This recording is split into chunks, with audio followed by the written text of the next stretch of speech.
Hello and welcome to our channel. इस video में हम डिफरेंशियल कैलकुलस के इस सवाल को दो मेथड से सॉल्व करेंगे। तो चलिए स्टार्ट करते हैं क्वेश्चन को सॉल्व करना। उसके लिए सबसे पहले हम जरा क्वेश्चन को रीड करते हैं, जो ये कहता है कि find all twice continuously differentiable function f defined from 0 to infinity satisfying the condition for all x belonging to r। तो देखो मैंने दो चीजें यहाँ पे हाईलाइट की है। पहली बात तो ये कि फंक्शन पॉजिटिव वैल्यूज ले रहा है, ये देखो, और दूसरा ये कंडीशन। फंक्शन के लिए हमारे पास सिर्फ यही कंडीशन है जिससे हमें फंक्शन को आइडेंटिफाई करना होगा। तो इसलिए अब हम क्या करने जा रहे हैं, अब हम क्वेश्चन को सॉल्व करना शुरू करेंगे और स्टार्ट मैं करूंगी इसी कंडीशन से। इस कंडीशन को अगर हम सारी टर्म्स एक तरफ लाके लिखें तो ये कुछ इस तरह नजर आएगा। अब क्या करना है, अब कोशिश करते हैं कि लेफ्ट हैंड साइड जो एक्सप्रेशन लिखा है वो किसी फंक्शन के डेरिवेटिव फॉर्म में लिखा जा सके। इसके लिए मैं कोशेंट रूल की हेल्प लूंगी। कोशेंट रूल की हेल्प लेने का मतलब ये नहीं है कि मैं कोशेंट रूल लगा रही हूँ, मैं सिर्फ इसे कंपेयर करूंगी कोशेंट रूल के न्यूमरेटर से। थोड़ी सी मैनिपुलेशन की रिक्वायरमेंट है, इसीलिए मैंने क्या किया, सबसे पहले इस पूरे एक्सप्रेशन को एक पॉजिटिव नंबर या पॉजिटिव फंक्शनल वैल्यू fx से मल्टीप्लाई और डिवाइड कर दिया। ठीक है, उसका क्या रूल रहा, अब जरा देखते हैं। मैंने fx से मल्टीप्लाई किया और डिवाइड किया। न्यूमरेटर अगर आप देखोगे ना तो न्यूमरेटर आपको कोशेंट रूल जैसा कुछ मैच होता हुआ दिखेगा, मगर स्टिल हमारे पास लेफ्ट हैंड साइड जो है वो किसी फंक्शन का एग्जैक्ट डेरिवेटिव नहीं बना है। इसलिए थोड़ी सी मैनिपुलेशन और करेंगे, और वो थोड़ी सी मैनिपुलेशन ये है कि मैं एफ क्यूब एक्स से मल्टीप्लाई और डिवाइड करूंगी। तो मैंने एक और एफ क्यूब एक्स लिया, मल्टीप्लाई किया, डिवाइड किया, और फिर से इसे कोशेंट रूल से कंपेयर किया।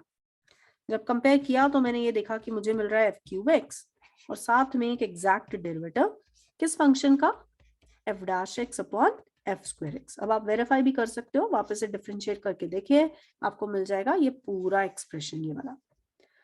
तो इसलिए हमने क्या किया, पूरा एक्सप्रेशन उसे रिप्लेस कर दिया कोफिशिएंट या फिर कहिए कि कोशेंट रूल से कंपेयर करते हुए D by D x of F dash upon F square x. F cube क्योंकि एक पॉजिटिव फंक्शन है, मैं इसे राइट साइड 0 के साथ मर्ज कर रही हूँ, क्रॉस मल्टीप्लाई करके इसे हटा देते हैं और इसे लिख लेते हैं D by D x of.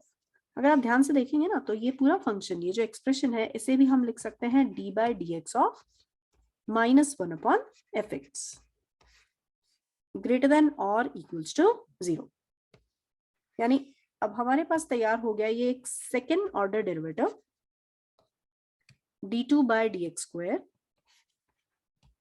अच्छा, मैं इस नेगेटिव साइन को एडजस्ट करते हुए लिख रही हूँ, तो मैंने नेगेटिव साइन हटा दिया, मगर क्योंकि नेगेटिव साइन एडजस्ट करना है तो साइन ऑफ इनइक्वालिटी चेंज करके हम इस तरीके से लिख लेंगे। तो ये हमारे पास एक एक्सप्रेशन तैयार हो गया, या फिर कहिए जो इनइक्वालिटी हमें दी गई थी उस इनइक्वालिटी को कन्वर्ट करके मैंने ये वाली फॉर्म लिख दी है। तो ये सबसे इंपॉर्टेंट या फिर कहिए की स्टेप है पूरे क्वेश्चन का। इसी के आगे मैं दो डिफरेंट मेथड से क्वेश्चन को सॉल्व करूंगी। तो यहाँ तक के स्टेप्स हमारे मेथड 1 मेथड 2 दोनों के लिए कॉमन थे। अब देखना यह है कि हम मेथड 1 से क्वेश्चन को सॉल्व कैसे करते हैं। इनइक्वालिटी 1 के आगे बढ़ते हुए मैंने मेथड 1 शुरू किया और 1 को इंटरप्रेट करना शुरू किया। 1 को अगर इंटरप्रेट करें तो आप ये कह सकते हैं कि 1 अपॉन एफ एक्स का सेकेंड ऑर्डर डेरिवेटिव नेगेटिव आ रहा है, का मतलब कि 1 अपॉन एफ एक्स एक कॉन्केव फंक्शन होगा, कॉन्केविटी डाउनवर्ड्स रहेगी, कॉन्केविटी डाउनवर्ड्स होगी। अब कॉन्केविटी डाउनवर्ड्स होगी यानी ग्राफ अगर आप रफ स्केच इसका बनाएंगे तो कॉन्केविटी डाउनवर्ड्स के साथ फंक्शन को हमेशा पॉजिटिव बनाना तो इम्पॉसिबल हो जाएगा। क्यों? क्योंकि फंक्शन हर एक्स के लिए डिफाइंड है, साथ में कॉन्केव डाउन है, तो कभी ना कभी वो ग्राफ एक्स एक्सिस को क्रॉस कर जाएगा, और क्योंकि वो ग्राफ एक्स एक्सिस को क्रॉस कर जाएगा तो फिर ये कंडीशन वायलेट हो जाएगी कि फंक्शन हमेशा पॉजिटिव वैल्यू ले रहा है। तो इसीलिए विद कॉन्केविटी डाउनवर्ड्स तो हम फंक्शन को नहीं ट्रेस कर सकते, या फिर कहिए कि ये केस ही रिजेक्ट हो जाएगा। तो हमने कौन सा केस रिजेक्ट किया, हमने ये केस रिजेक्ट किया कि फंक्शन की कॉन्केविटी डाउनवर्ड्स है। अब इक्वेशन 1 या फिर कहिए इनइक्वालिटी 1 तो गलत नहीं है, ये तो हमें कंडीशन दी गई है। दूसरा एफ एक्स पॉजिटिव वैल्यू भी ले रहा है। तो इन दोनों कंडीशन को सेटिस्फाई करते हुए अगर आप सोचें कि और पॉसिबिलिटी क्या हो सकती है, तो हमारे पास सिर्फ एक और पॉसिबिलिटी आती है, और वो पॉसिबिलिटी है कि फंक्शन को कांस्टेंट ले लिया जाए। अगर फंक्शन कांस्टेंट लिया तो डेफिनेटली ये फर्स्ट इनइक्वालिटी सेटिस्फाई होगी, और साथ में हम इसकी पॉजिटिव कांस्टेंट वैल्यूज लेंगे तो इसका मतलब फंक्शन पॉजिटिव भी आ जाएगा। तो अभी हमने क्या लिया कंडीशन, हमने कंडीशन ये ली, या फिर कहिए हमने ये इंटरप्रेट किया कि 1 अपॉन एफ एक्स जो है वो हमारा एक पॉजिटिव कांस्टेंट फंक्शन होना चाहिए। अगर 1/f(x) पॉजिटिव कांस्टेंट है तो f(x) भी एक पॉजिटिव कांस्टेंट फंक्शन हो जाएगा।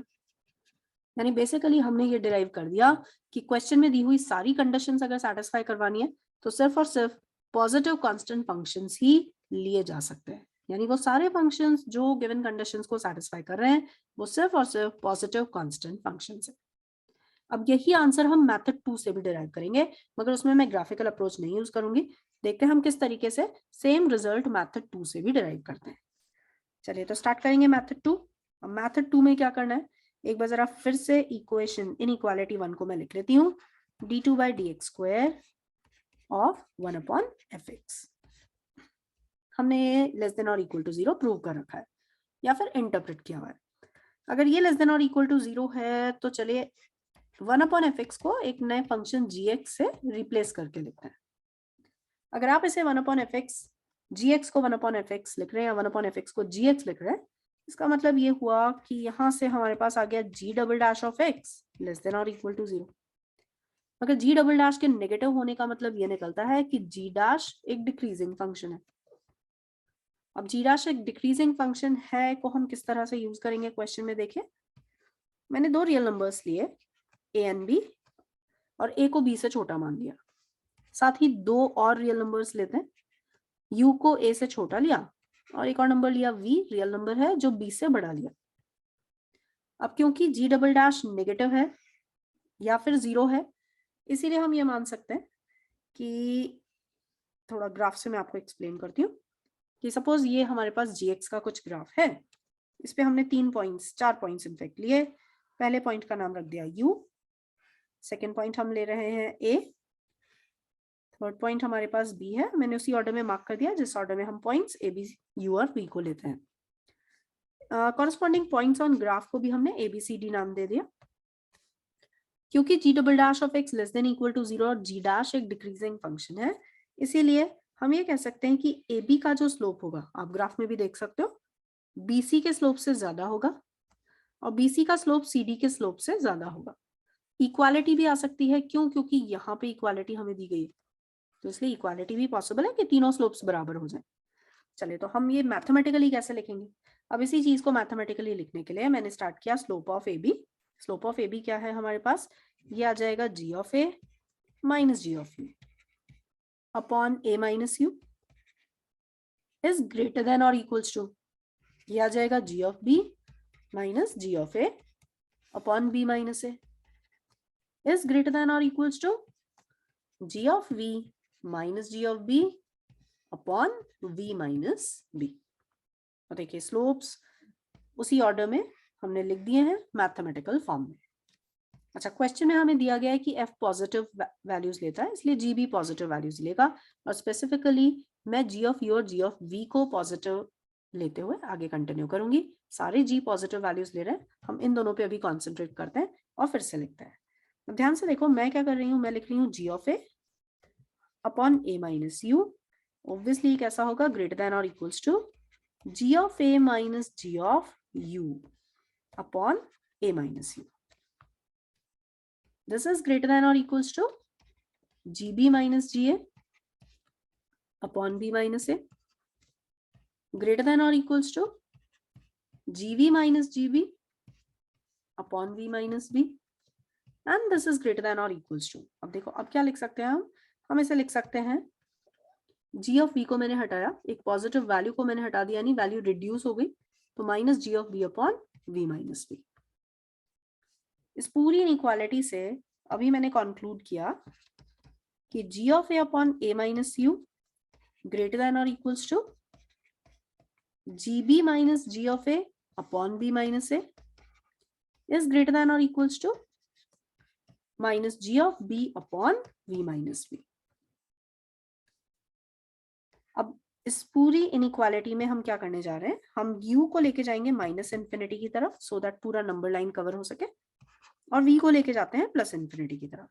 यानी जब मैं ये पूरी लिमिट वैल्यूज डालूंगी कि u tends to minus infinity and v tends to plus infinity, तो हमारे पास एक्सट्रीम लेफ्ट में ध्यान से देखो u को इनफाइनाइट लिखने पे ये बन जाएगा लिमिट 0 ग्रेटर देन और इक्वल्स टू, ये मिडिल वाला जो टर्म है वो चेंज नहीं होगा क्योंकि ना तो u है और ना ही v है यहाँ पर, तो ये एज इट इज रिपीट हो गया।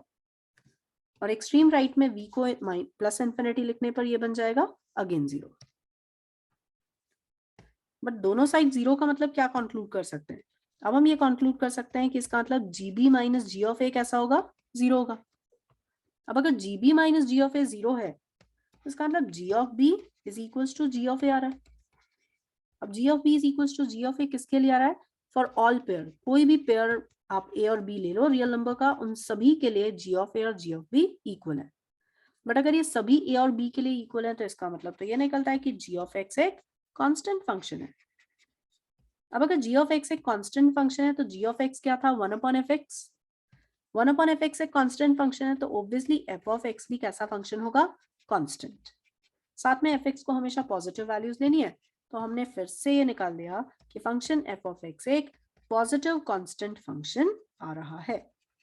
तो क्वेश्चन में दी हुई सारी कंडीशन को सेटिस्फाई करने वाला जो फंक्शन पॉसिबल है वो सिर्फ पॉजिटिव कांस्टेंट फंक्शन है। तो चाहे मेथड 1 या मेथड 2 किसी भी मेथड से हम इसे प्रूव करते हैं तो हमारा आंसर पॉजिटिव कांस्टेंट फंक्शन आता है। सो ठीक है, ये हमारा आज का वीडियो यहीं पे खत्म होता है। Hope you enjoyed the video. Thanks for watching. Bye bye for now.